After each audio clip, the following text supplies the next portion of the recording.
How are you doing, Mesquite High School? Today, this video will cover special education documentation, more specifically our teacher input form. The teacher input form is a very important document that we use in the special education department to document a student's IEPs, accommodations, their behaviors, and interventions that we're using. These documents are very official.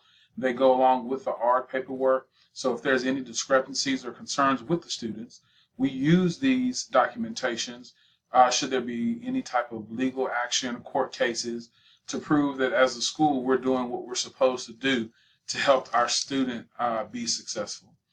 The teacher input form is broken up into three places. You have the behavior, grades, and accommodations, which are at the top. In the middle, you have the academic section, which is tells what the student can and can't do in your classroom. And at the end of it, we also have our placement suggestions and recommendations based on how the student is performing in class. The top sections, you have behavior and accommodations that we'll cover on this slide.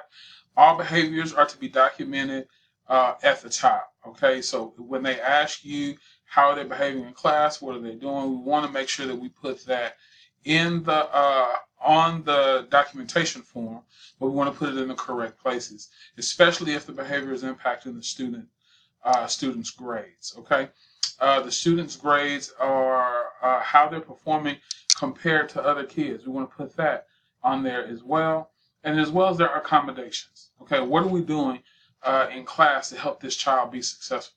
We only want to put the things on that they're able to do or that we are actually doing in class, because once we put it on that form and we take it to ARD and we're saying that we're doing these things in class, then that's a legally binding document stating that we have to provide those services. So please make sure that we're only adding those things that we're actually doing in class.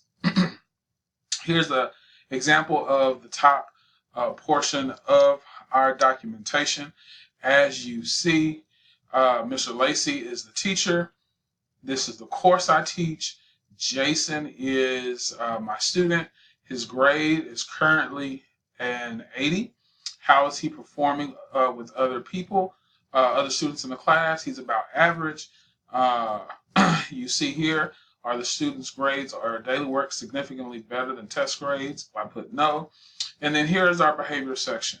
And then notice I put Jason is a polite student that sometimes loses focus and needs redirection. That's all of our kids. But if you have a kid that constantly sleeps in class, you have a kid that is constantly disruptive, that has outbursts, you put all of that in this section right here. My student is constantly on their phone. They're constantly yelling out. They don't respond to redirection. All that goes here. As you see, we now have the accommodation section where we talk about our checks for understanding, shortened assignments, and extended time. Then down here we have is the student always turning in the work assigned? If no, is this a problem? And I put a couple times each 6 weeks just to document this is what the kid is or isn't doing, to make sure that we discuss that in the ARD. Student academic performance. This is about what the student can do in your classroom.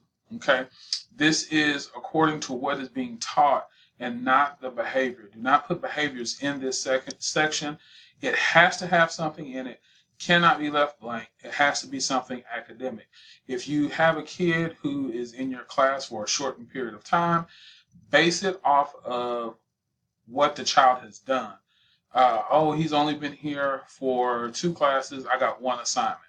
Base it specifically on that assignment and then document this is based on 1 assignment, and that's okay, because we can always readdress concerns in the ARD meeting. As you can see, for Jason, we have up here his checkpoint 42, then the class checkpoints at 65, and then we go to academic strength. We put the student is able to solve 2-step equations and identify slope and y-intercept from an equation and a graph. Okay, it's just that simple. What can he do? Weakness, what can't he do?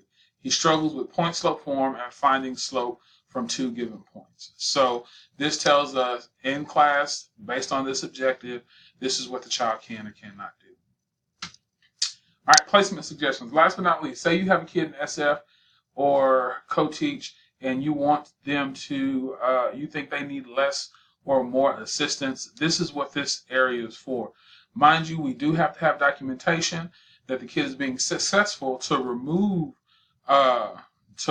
services or add services. We also have to have documentation to show that they are struggling in class. So this is the last slide.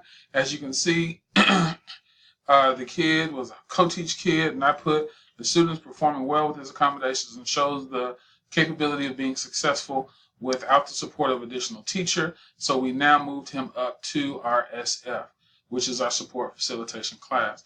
We can only move up and down one placement at a time. So a kid in co-teach cannot go straight to general education. We can only do it one step at a time. Our goal is to grow them out, and we use this form to prove that we're doing just that. If you have any questions based on this video, I will upload the slides to our Google site, and feel free to email or come by and talk to us. We'll be happy to help you fill this out the correct way. Thank you. Have a great day.